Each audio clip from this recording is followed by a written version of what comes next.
Retired SP K M Antony സാറിലേക്കാണ് അവസാനം പോകുന്നത്. ശ്രീ കെ എം ആന്റണി, ഇവിടെ വലിയ ശ്രമം നടത്തേണ്ടതുണ്ട് ഈ ലഹരി മാഫിയെ തകർക്കാൻ. ഇത് ആഗോള ശൃംഖലയാണ് എന്നുള്ള കാര്യത്തിൽ ഒരു തർക്കവുമില്ല. പക്ഷേ ഈ ശൃംഖലയിൽപ്പെട്ടവർ, ഈ ഡ്രഗ് മാഫിയ തലവന്മാർ നമ്മുടെ ഭരണാധികാരികളുമായി പുലർത്തുന്ന ബന്ധമൊക്കെ വലിയ രീതിയിൽ ചർച്ച ചെയ്യപ്പെടുന്ന കാലമാണ്. ഏറ്റവും ചെറിയ ഉദാഹരണത്തിന് ഉദയനിധി സ്റ്റാലിനുമായി ജാഫർ സാദിഖ് എന്ന് പറയുന്ന അന്താരാഷ്ട്ര മാഫിയ തലവൻ്റെ, ഡ്രഗ് മാഫിയ തലവൻ്റെയൊക്കെ ബന്ധം അനാവൃതമാക്കപ്പെടുകയാണ്. ഇങ്ങനെയുള്ള ജാഫർ സാദിഖുമാരും ഉദയനിധി സ്റ്റാലിനുമൊക്കെ ഉള്ള ഈ നാട്ടിൽ എത്രത്തോളം ഇതിന് തടയിടാൻ കഴിയും?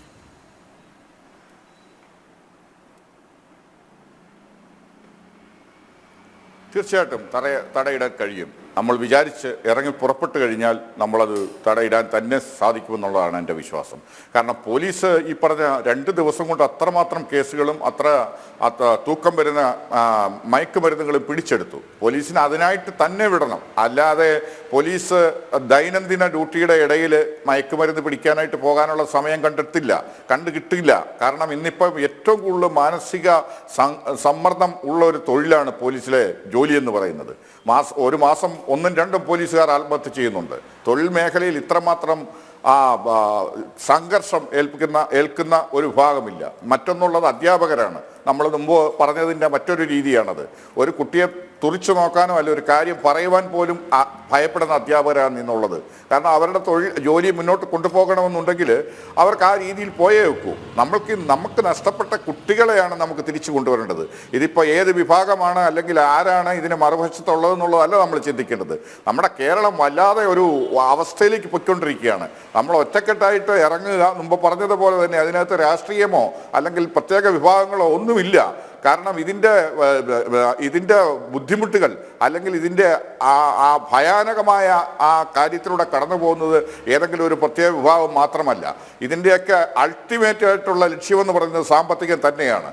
അത് കഴിഞ്ഞ് മാത്രമാണ് മറ്റുള്ള കാര്യങ്ങൾ വരുന്നത്. ഞാൻ മുമ്പ് പറഞ്ഞിട്ടുള്ളെങ്കിൽ പോലും അത് പരിശോധിക്കപ്പെടേണ്ടതാണ്. ഇത് ഗവൺമെൻറ് ഇതിനെ ഗൗരവമായിട്ട് എടുത്ത് മുന്നോട്ട് കൊണ്ടുപോകുന്ന അവസ്ഥയിൽ ഇത് നിർത്തലാക്കാൻ സാധിക്കും. തീർച്ചയായിട്ടും നമ്മുടെ കുടുംബങ്ങളിൽ തന്നെ ഈ കുട്ടികൾ എങ്ങനെ വിട്ടുപോകുന്നു എന്നുള്ളതാണ്. മയക്കുമരുന്നിലേക്ക് ആകർഷിക്കപ്പെട്ട ഈ ചെറിയ കുട്ടികൾ, 15 വയസ്സുള്ള കുട്ടികൾ, നമ്മൾ ഒരു കാര്യം മനസ്സിലാക്കുക, ഈ 15 വയസ്സുള്ള കുട്ടിയുടെ അച്ഛന് അല്ലെ മാതാപിതാക്കൾ എന്ന് പറയുന്നത് 40-45 വയസ്സുള്ളവരാണ്. അവർ ഈ കുട്ടികൾക്ക് വേണ്ടി എത്ര സമയം കുടുംബങ്ങളിൽ ചെലവഴിക്കുന്നുണ്ട്?